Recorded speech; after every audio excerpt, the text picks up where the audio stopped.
नमस्कार, बहुत स्वागत है आपका इंडी 24 का खास प्रोग्राम इंडी इनसाइड देख रहे हैं आप और मैं हूं आपके साथ पायल। बदहाल व्यवस्था आज का यही मुद्दा है और आज इसी मुद्दे को लेकर हम चर्चा करेंगे, क्योंकि ग्रामीण विकास के तो बड़े बड़े दावे किए जाते हैं, गांवों को आधुनिक सुख सुविधाओं से लैस करने की घोषणाएं की जाती है, लेकिन जमीनी हकीकत दावों के बिल्कुल विपरीत नजर आती है। और हम बात कर रहे हैं नरसिंहपुर जिले में गोटेगांव क्षेत्र के बिछुआ गांव की, जहां ग्रामीण मूलभूत सुविधाओं के अभाव में जीवन जी रहे हैं। ये गांव विकास के दावों की पोल खोल रहा है।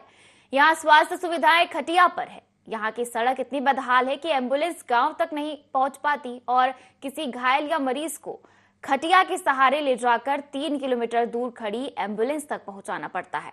अब सवाल यह है कि जब स्वास्थ्य सुविधाओं तक पहुंचने के लिए लोगों को अपने कंधों पर मरीज उठाकर अस्पताल ले जाना पड़ता है, तो क्या यह विकास का वाकई सही मापदंड है? और सवाल ये भी उठता है कि आखिर विकास कहां हो रहा है, जिम्मेदार इस और कब ध्यान देंगे? तो इसी को लेकर आज हम चर्चा करेंगे, लेकिन फिलहाल प्रतिक्रियाओं के माध्यम से जान लेते हैं कि आखिर समस्या क्या बनी हुई है।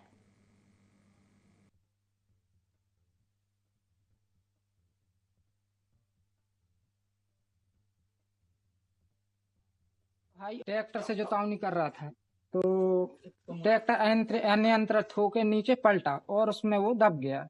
तो जैसे तैसे उसको निकाला और निकाल के फिर यहाँ से लगभग 3 किलोमीटर एम्बुलेंस तक उसको खाट से पहुंचाया हम लोगों ने।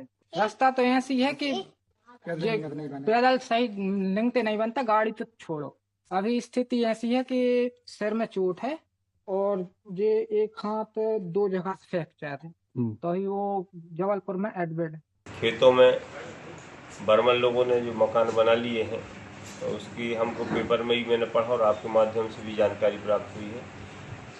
हम शीघ्र ही उसकी जानकारी लेकर ऐसा क्यों हुआ, कैसे लाए वो, क्या उस रोड में ज़रूरत है, उसको हम पूरा करवाएंगे। बाकी अभी हमने जानकारी ली है, तो जो व्यक्ति ट्रैक्टर से दुर्घटना हुई थी उसको जो लेके आए हैं, अभी वो स्वस्थ है, घर पहुंच गए हैं और हम ग्राम पंचायत में बातचीत करेंगे और इसमें क्या हो सकता है उसमें मदद। तो देखिए, बदहाल व्यवस्था और इसी को लेकर आज हम चर्चा कर रहे हैं, क्योंकि विकास के बड़े बड़े दावे किए जाते हैं, ग्रामीण अंचलों को विकसित करने के लिए बड़े बड़े जो है फंड आवंटित किए जाते हैं ताकि जो गांव के लोग हैं उन्हें मूलभूत सुविधाएं मिल पाए। लेकिन जब आजादी के 75 साल बाद भी ये हाल है, सड़क नहीं है गांव में, तो फिर वहां विकास की क्या ही परिभाषा होगी। और चलिए इसी पर ज्यादा जानकारी लेते हैं। हमारे साथ हमारे संवाददाता राहुल पाटकर जो है फोन लाइन पर जुड़ गए हैं। राहुल जी, आपसे जानना चाहूंगी कि आखिर बिछुआ गांव में क्या समस्याएं बनी हुई है और कब से इस समस्याओं का सामना जो है ग्रामीणों को करना पड़ रहा है? मैम, ये काफी लंबे समय से यहाँ के ग्रामीणों को परेशानियों का सामना करना पड़ता है। हकीकत तौर पे बात यह है कि ग्राम का जो एक टोला है, जहाँ पर कुछ ही लोग निवासरत रहते हैं, तो वहाँ पर मूलभूत सुविधाएं उपलब्ध नहीं हो पा रही हैं। वजह यह है कि पिछड़ा क्षेत्र होने की वजह से वहाँ पर सड़क नहीं है। सड़क ना होने की वजह से वहां पर ना ही कभी एम्बुलेंस पहुंच पाती है और ना ही कभी जनप्रतिनिधि पहुंचते तो हैं, लेकिन बताते हैं कि वो एक खेत मार्ग कहलाता है। तो खेत योजना सड़क जो है वो अभी पारित नहीं हुई, तो इस वजह से विधायक जी का कहना है कि इस वजह से वहां सड़क नहीं बन पा रही है। हालांकि इसके अलावा भी कई ऐसी जगह है जहां मूलभूत सुविधाएं नहीं है। मतलब कुछ सुविधाएं इसलिए नहीं मिल पा रही हैं कि जनप्रतिनिधि द्वारा सौगात तो दी जाती है, लेकिन केवल कागज तक ही सीमित रह पाता है। इसके अलावा जो छोटे प्रतिनिधि रहते हैं और उसके अलावा बीच में ही मतलब योजनाओं को समाप्त कर दिया जाता है, जिसका सीधा लाभ उपभोक्ता को नहीं मिल पाता है। इस संबंध में जब अवगत कराया जाता है अधिकारियों से, तो आश्वासन तो दिया जाता है, लेकिन अंततः देखा जाता है कि केवल उपभोक्ताओं या ग्रामीणों को निराशा ही हाथ लगती है। बिल्कुल, तो आश्वासन दिया जाता है, लेकिन जो सीधा लाभ है वो जनता तक नहीं पहुंच पा रहा है योजनाओं का। और हम देख भी रहे हैं राहुल जी तस्वीरों के माध्यम से कि किस तरीके से जहां पर सड़क है वहां काफी गड्ढे हैं और कई कई जगहों पर तो सड़क ही नजर नहीं आ रही है। ऐसे में आपसे जानना चाहूंगी कि आपने अभी तक किन किन अधिकारियों से इस मामले को लेकर शिकायत की है? झोतेश्वर मुंबई में भी बहुत से लोग ने कलेक्टर का दरवाजा भी खटखटाया था, आवेदन दिया था, जनप्रतिनिधियों को भी आवेदन दिया था और मांग की गई थी कि नाली, सड़क या शौचालय या मतलब स्वास्थ्य सेवाओं से लेकर जो भी शासकीय सेवाएं हैं, या बात हम शिक्षा की करें या जो भी मूलभूत सुविधाएं हैं, तो लोगों को और बच्चों को सबको मतलब बहुत परेशानियों के सामने से गुजरना पड़ता है और अंततः इसके अलावा उन्हें आश्वासन मिलता है और कुछ भी नहीं मिलता है। कलेक्टर के बाद वो लोग जनपद सीओ के यहाँ भी पहुंचे, सीओ से हमने बात भी की, तो उनके द्वारा भी यही कहा गया कि मतलब झांसा देकर बात को टालने की कोशिश की गई। उनका कहना था कि शासकीय भूमि है तो उसमें जो पैतृक भूमि नहीं है, इस वजह से शासकीय जो भी योजना है उनका लाभ नहीं मिल पा रहा है। लेकिन यदि लोग वहां निवासरत हैं तो वो संभवतः है कि उन्हें योजना का लाभ मिलना चाहिए। कहीं ना कहीं जनप्रतिनिधियों द्वारा या विभागीय अधिकारियों द्वारा मतलब लपेटते हुए बात को केवल आश्वासन में बदलते हुए समाप्त कर दिया जाता है, लेकिन उनको किसी भी प्रकार की सुविधा संभवतः नहीं दी जाती।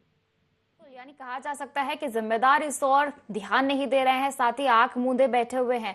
विकास की जब हम बात करते हैं तो मूलभूत सुविधाएं सबसे पहले देखी जाती है, लेकिन गांव की अगर बात कर ले हम, बिछुआ गांव की, तो वहां मूलभूत सुविधाओं से ही जो है ग्रामीण को नहीं मिल पा रही है मूलभूत सुविधाएं। आपसे जानना चाहूंगी राहुल कि किन किन समस्याओं का सामना जो है ग्रामीणों को करना पड़ता है, क्योंकि देखा जाए तो अलग अलग तरीके के मौसम होते हैं, बारिश भी होती है। ऐसे में जब हम तस्वीरें देख रहे थे तो खाट पर लेटाकर एक मरीज को लेकर जाया जा रहा था, 3 किलोमीटर दूर एम्बुलेंस खड़ी होती है, गांव के अंदर तक एम्बुलेंस नहीं पहुंच पा रही है। तो जैसे ठंड है या बरसात है, गर्मी है, तो ऐसे में ग्रामीण और किन किन समस्याओं से जूझ रहे हैं। साथ ही अगर बच्चों की बात कर ली जाए, बच्चों को स्कूल जाना होता है तो उन्हें भी काफी समस्याओं का सामना करना पड़ता होगा। बात केवल मतलब एक बिछुआ या टोला ग्राम की नहीं है। गोटेगांव विधानसभा में अनेकों ऐसे ग्राम हैं जो इतने पिछड़े हुए थे कि कुछ कार्यकाल से लोगों को सुविधाएं तो मिली हैं, लेकिन कुछ विकास के नाम पर केवल इतने अधूरे हैं कि विकास की एक तलाश की जा रही है। मतलब विद्यार्थियों को बरसात के मौसम में खुद सड़क बनाना पड़ता है, विद्यार्थियों को झाड़ू लगाना पड़ता है, मतलब पहुंचने के लिए मार्ग बनाना पड़ता है, दलदल से गुजरना पड़ता है, ऐसी परिस्थितियां होती हैं। इसके अलावा ग्रामीणों को बरसात के समय में जो सड़क होती हैं वो दलदल बन जाती हैं और जो दलदल बनी रहती हैं वो तालाब बन जाती हैं। तो इस प्रकार लोगों का जीवन यापन करना बहुत ही दुश्वार हो गया है। कहीं ना कहीं इसके पीछे जो पूर्व में नेता रहे हैं या जो प्रभावशाली उनका प्रभाव रहा है, वो विकास की ओर बिल्कुल ध्यान आकर्षित नहीं गया, जिस वजह से ग्रामीण जनता को अपनी परेशानियों का सामना करना पड़ रहा है। ठीक है, बुनियादी सुविधाओं का लाभ तो नहीं मिल पा रहा है ग्रामीण को, लेकिन आपसे जानना चाहूंगी राहुल कि क्या जो अन्य सरकारी योजनाएं हैं जो सरकार द्वारा चलाई जाती है, हम बात कर ले प्रधानमंत्री आवास योजना की या आयुष्मान कार्ड योजना की हम बात कर ले, तो क्या इन योजनाओं का लाभ जो है ग्रामीणों को मिल पा रहा है?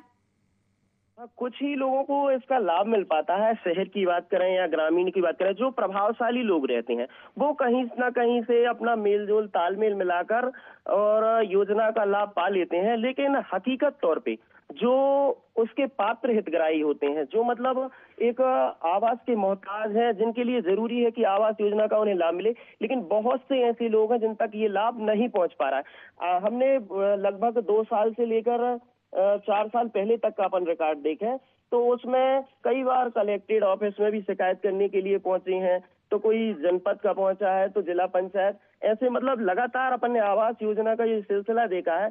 तो बहुत से लोग हैं जो पात्र होने चाहिए लेकिन वो आज भी वंचित हैं। जनप्रतिनिधियों द्वारा दिलासा दिया जाता है कि अगली लिस्ट में आएगा या ये चुनावी रणनीति के बाद आएगा या वो बजट, ये बजट, कुल मिलाकर जो पात्र हितग्राही हैं उन्हें इस योजना से वंचित किया जा रहा है। तो जगह जगह फिर वो आंदोलन करते हैं, लेकिन एक सत्ता और प्रभाव के आगे उन्हें मजबूर होना पड़ता है और आखिरी में हताश हो जाते हैं और उन्हें केवल निराशा ही हासिल में होती है। निश्चित तौर पर जिस तरीके से आपने बताया कि सरकारी योजनाओं का लाभ भी जो है कम ही लोगों को मिल पा रहा है और जो जनप्रतिनिधि है देखा जाए तो वोट मांगने तो आ जाते हैं, विकास के बड़े बड़े दावे करके जाते हैं, लेकिन जब जमीनी हकीकत देखी जाती है तो उससे बिल्कुल विपरीत नजर आती है, क्योंकि मूलभूत सुविधाएं जो एक इंसान को मिलनी चाहिए वो भी नहीं मिल पा रही है। देखा जाए तो क्या खाद्यान्न जैसे राशन की अगर हम बात करें तो क्या राशन की सुविधा मिल पा रही है, राशन लोगों को समय पर मिल पा रहा है, और क्या बिजली भी समय पर उपलब्ध होती है गांव में? बिजली की समस्या भी है क्या? की बात करें तो मैम बिजली की कोई ऐसी समस्या नहीं होती है, थोड़ी बहुत होती भी है तो जायज है, लेकिन ग्रामीण लोगों को बिजली के अभाव में काफी किल्लत का सामना करना पड़ता है। वजह यह होती है जिसकी वजह से उनको कृषि कार्य में भी बहुत व्यवधान होते हैं, चाहे सिंचाई हो या कोई भी मशीनी यंत्र हो, उसके लिए उनको काफी परेशानियों का सामना करना पड़ता है। दिन दिन भर लाइट नहीं रहती है और पिछले इलाकों में तो दिन भर रात भर जैसे लाइट बंद रहती है, ऐसी समस्याएं आए दिन बनी रहती हैं। बिल्कुल, तो बिजली की समस्या भी एक बड़ा मुद्दा है देखा जाए तो। और आपसे जानना चाहूंगी राहुल कि जनपद पंचायत सीईओ की जिम्मेदारी होती है ग्रामीण क्षेत्रों के विकास की, और साथ ही कहीं ना कहीं सड़कें जो है बनाई जाती है, तो क्या कोई अधिकारी गांव का दौरा नहीं करता? क्या इस बीच में जब से सड़कें खराब हुई है या सड़कें जब नहीं है, तो क्या इस बीच कोई अधिकारी गाँव में ध्यान नहीं दे रहा है? क्या कोई अधिकारी इस वक्त इस समय में आया है इस बीच में, और उनका क्या कुछ कहना है इस मामले को लेकर? क्या फंड की कमी आ रही है या कुछ और वजह बताई जा रही है इसके पीछे? हाँ मैम, फंडिंग की जब कमी रहती है तो उसमें विकास कार्यों में विराम लगता है, लेकिन जब कार्य प्रगति पर होता है तो अधिकारियों द्वारा जायजा भी लिया जाता है और उसमें निर्देशित भी किया जाता है। लेकिन भ्रष्टाचार के इस अभाव में सब मतलब मिली भगत का खेल होता है, तो केवल औपचारिकताएं दिखाकर कार्रवाई के नाम पर झमेला दिया जाता है और जिस तरह से निर्माण होता है उसमें कोई बड़ी कार्रवाई नहीं हो पा रही है, जिस वजह से यहाँ पर भ्रष्टाचार की नींव रखी हुई है। बिल्कुल, तो भ्रष्टाचार की भेंट भी कहीं ना कहीं जो फंड आता है वो चढ़ जाता है, और ऐसे में जो परेशान होते हैं वो मूल रूप से ग्रामीण ही होते हैं, क्योंकि उन्हें बुनियादी सुविधाओं के लिए भी तरसना पड़ता है। जगह जगह अधिकारियों को जाकर हाथ पैर जोड़ने पड़ते हैं, जो कि ग्रामीणों को बहुत आसानी से उपलब्ध हो जाना चाहिए, लेकिन फिर भी उन्हें सरकारी दफ्तरों के चक्कर काटने पड़ते हैं। और कहीं ना कहीं मूलभूत सुविधाओं के अभाव में बिछुआ गांव और साथ ही गोटे गांव के जिस तरीके से आपने बताया आसपास के जो क्षेत्र है, जो ग्रामीण इलाके हैं, वो भी कहीं ना कहीं इन्हीं समस्याओं से जूझते नजर आ रहे हैं। तो देखा जाए तो आजादी के जो 75 साल बाद भी अगर किसी मरीज को खाट पर उठाकर अस्पताल ले जाना पड़ रहा है, तो निश्चित तौर पर यहाँ विकास को लेकर सवाल उठता ही है। बदहाल व्यवस्था, इसी मुद्दे को लेकर हम चर्चा कर रहे थे, और आखिर क्या समस्या गांव में बनी हुई है हमारे रिपोर्टर के माध्यम से जानने की कोशिश कर रहे थे, क्योंकि जो गांव है वहां पर मूलभूत सुविधाओं के लिए लोगों को तरसना पड़ रहा है, और निश्चित तौर पर देखा जाए तो ये जिम्मेदारी बनती है अधिकारियों की कि ग्रामीण क्षेत्रों में विकास कराया जाए, लेकिन जो अधिकारी है वो आंखें मूंद कर बैठे रहते हैं। जनप्रतिनिधियों की अगर हम बात कर ले तो वोट मांगने के समय हाथ पैर जोड़कर जनता से वोट मांगने आते हैं, लेकिन जब विकास का समय आता है, जब जीत सरकार बन जाती है, उसके बाद कोई गांव की तरफ आंख उठाकर भी नहीं देखता है कि आखिर गांव में क्या समस्या बनी हुई है, ग्रामीणों को किन समस्याओं से जूझना पड़ रहा है। और चलिए ज्यादा चर्चा करते हैं, हमारे साथ हमारे संवाददाता राहुल लगातार फोन लाइन पर बने हुए हैं। राहुल, आपसे जानना चाहूंगी कि आखिर गांव में कितने ग्रामीण अभी रहते हैं, क्या आप संख्या बता सकते हैं, और किन किन और सुविधाओं का लाभ जो है ग्रामीणों को नहीं मिल पा रहा है? मैम बात करें इसके अलावा, ये जो टोला गांव है वहां पर कुछ लोग ही रहते हैं, तो इस वजह से ही सुविधाएं नहीं मिल पा रही हैं। हालांकि जो पंचायत है पिपरिया मवई है, तो वहां पर लगभग 500 से अधिक लोग वहां पर निवासरत हैं। बिल्कुल, तो 500 से अधिक लोग रहते हैं। ग्रामीणों को क्या कुछ प्रतिक्रिया रहती है? क्योंकि देखा जाए तो एक समय पर ग्रामीण भी निश्चित तौर पर उन्हें भी गुस्सा आता होगा, क्योंकि इतने समय से जो है सड़क नहीं बन पा रही है। साथ ही ये भी जानना चाहूंगी राहुल आपसे कि कितना समय हो चुका है सड़क ना बने हुए इस क्षेत्र में? मैम मुद्दे की बात टोला गांव की छिड़ी थी, जहां पर तो आजादी के बाद से लेकर अब तक कोई इस प्रकार की सड़क नहीं बनी है कि लोगों को सुविधा मिले। और बात की जाए अन्य जगहों की, तो कई ऐसे पिछड़े क्षेत्र हैं कि जहां पर 20 साल से अधिक हो गए, वहां पर आज भी सड़क का कोई अभाव नहीं है। सड़क का 20 साल में कई सरकार आई है, कई सरकार गई है, कई सरकार की हम बात कर ले, बीजेपी पहले कांग्रेस थी, अब बीजेपी है, तो क्या इस बीच में कोई जनप्रतिनिधि वहां नहीं पहुंचा? जनप्रतिनिधि आते हैं तो फिर उनका क्या कहना रहता है? क्या विकास के दावे करके जाते हैं? जो पूर्व में स्थानीय विधायक कहे जाते थे एनपी प्रजापति जी, तो वो एक हवाई नेता कहलाते हैं। मतलब उनका स्थानीय निवास यहाँ ना होने के कारण उनको प्रति वर्ग थी, मतलब छोटे से लेकर बड़े व्यक्ति तक उनका संपर्क नहीं हो पाता था, और जो भी केवल बातें होती थी तो केवल बातें तक ही सीमित रहती थी, विकास केवल नाम के लिए रह जाता था, जिसकी वजह यही है कि आज हमें विकास की तलाश करना पड़ रहा है कि आखिर विकास है कहाँ, हुआ कहाँ है। बिल्कुल, निश्चित तौर पर ये एक बड़ा प्रश्न है, क्योंकि फंड भी जो है जारी होता है सरकार के द्वारा, और जब हम मॉडर्न गांव बनाने की बात करते हैं, तमाम सुविधाएं ग्रामीणों को देने की बात करते हैं, तो वहां पर निश्चित तौर पर ये सवाल यही उठता है कि आप जमीनी हकीकत जानने की कोशिश कीजिए। आप मॉडर्न गांव की बात कर देंगे, लेकिन जो मूलभूत सुविधाएं ग्रामीणों को मिलनी चाहिए, कम से कम वो तो दे सरकार।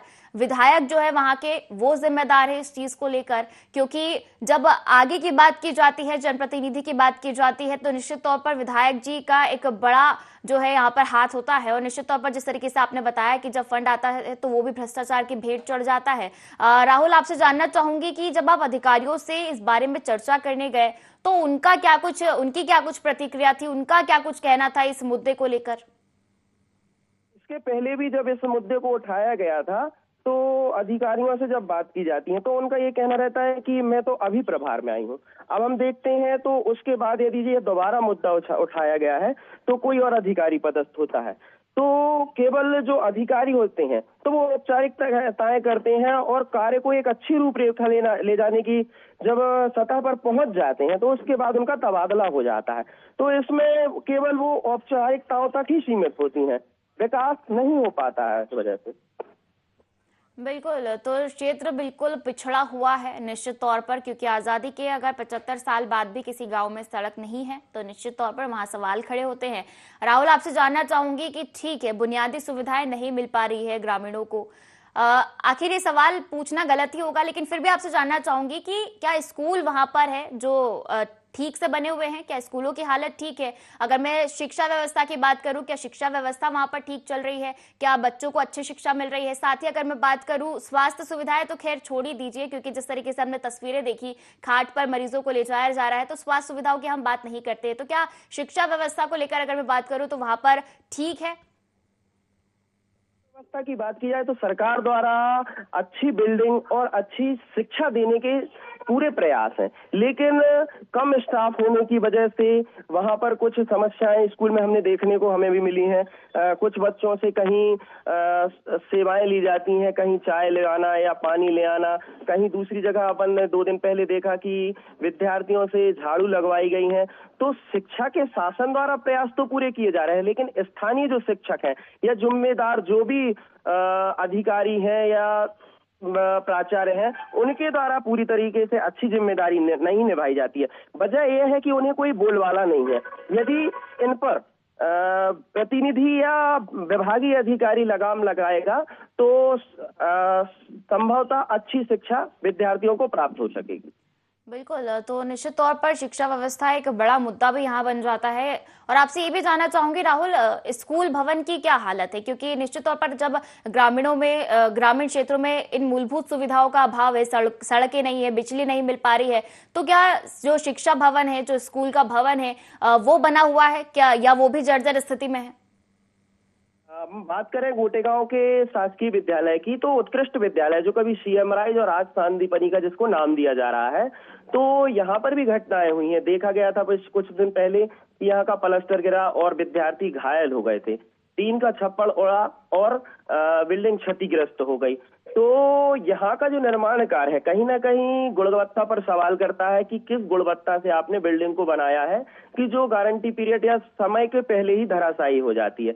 लेकिन ठेकेदार तो काम करके चले जाते हैं, इसका कहीं ना कहीं हर्जाना या नुकसान अध्ययनरत विद्यार्थियों को होता है। वजह इसके पहले ये थी कि कुछ लोग घायल हुए थे, उनको नरसिंहपुर रेफर किया गया था, लेकिन उसके बाद भी शासन द्वारा कोई ऐसी बड़ी कठोर कार्रवाई नहीं की गई कि आगे ऐसी प्रक्रिया या घटनाक्रम ना हो। उसके बाद अब प्रशासन ने जगह जगह या गांव-गांव अच्छी बिल्डिंग तो बना दी है, लेकिन एक उम्मीद जताई है ग्रामीणों ने या पेरेंट्सों ने कि वहां पर अच्छे शिक्षक और अच्छा प्रशिक्षण मिले, जिससे विद्यार्थियों का भविष्य अंधकार की ओर से एक स्वच्छ और स्वतंत्र भारत के प्रति समृद्ध बन सके। बात हम यहाँ करें महाविद्यालय की, तो गोटेगांव निरंजन सिंह महाविद्यालय अपनी दुर्दशा के लिए आंसू बहाए रहता है, ऐसा हमेशा सुर्खियों में बना रहता है। यहाँ पर ना ही कभी जनप्रतिनिधियों ने ठोस कार्रवाई की है, यहाँ पर हालात ये हैं कि 10 बजे टीचर आते हैं, प्रोफेसर आते हैं और 12 बजे चले जाते हैं। तो विद्यार्थी पढ़ने जाता है लेकिन वहां पर निरंजन इस विद्यालय में मनोरंजन करके वापस आ जाता है। तो इस माहौल से कहीं ना कहीं हम कह सकते हैं कि विद्यार्थियों का भविष्य अंधकार की ओर जा रहा है। निश्चित तौर पर कहा जा सकता है, क्योंकि शिक्षा व्यवस्था भी पूरी तरीके से बदहाल ही नजर आ रही है। और जिस तरीके से आपने अभी जिक्र किया था कि प्लास्टर गिरने से कुछ बच्चे घायल भी हुए थे जिन्हें नरसिंहपुर रेफर किया गया था, तो निश्चित तौर पर एक चिंताजनक विषय है ये, क्योंकि जहां हम बच्चों को पढ़ाने की बात करते हैं, जहां मॉडर्न स्कूल की बात करते हैं, जहां हम सीएम राइज स्कूल की बात करें, जहां हम शांतिनिकेतन विद्यालय की अगर हम बात करें, तो निश्चित तौर पर शिक्षा को लेकर बड़े बड़े दावे किए जा रहे हैं कि ग्रामीण क्षेत्रों में बड़े बड़े स्कूल बनाए जा रहे हैं, शिक्षा व्यवस्था सुधर रही है। लेकिन जब आप ये बता रहे हैं तो निश्चित तौर पर यहाँ तो एक बड़ा सवाल खड़ा होता है और बच्चों की जान से निश्चित तौर पर खिलवाड़ होता यहाँ पे नजर आ रहा है।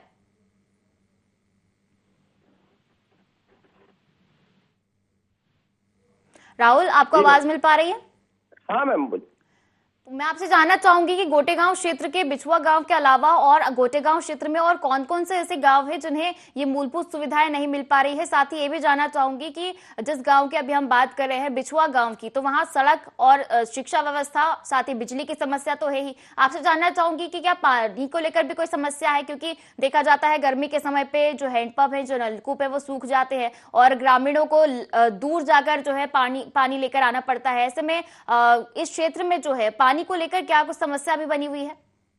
हाँ मैम, यदि बात करें कि गोटेगांव विधानसभा में नंबर 1 पर है तो वो है चंडाल डोगरिया, जहां पर मतलब आजादी के पहले ये परिस्थितियां होती थी कि लोग कुएं से पानी भरते थे या किलोमीटर से भी अधिक दूरी तय करते थे, तब कहीं जाके पानी पीने योग्य नसीब हो पाता था। मतलब रोजगार की बात करें तो वहां पर लंबे क्षेत्र तक रोजगार की कोई व्यवस्था नहीं है, जमीन है तो वो भी बंजर है। मतलब कुल मिला के जीवन यापन यदि वहां पर लोग कर रहे हैं, चंडाल डोगरिया की हम बात कर रहे हैं, तो वहां पर लोग केवल पिछड़े इलाके की तरह ही जीवन यापन कर रहे हैं। चंडाल डोगरिया हो या पहाड़ी खेड़ा हो या हमारा बिछुआ का टोला हो, ऐसे कई गांव हैं जहां पर आज भी मूलभूत सुविधाएं बिल्कुल नहीं मिल पा रही हैं लोगों को। बिल्कुल, तो मूलभूत सुविधाओं के अभाव में जो है ग्रामीण जीने को मजबूर है।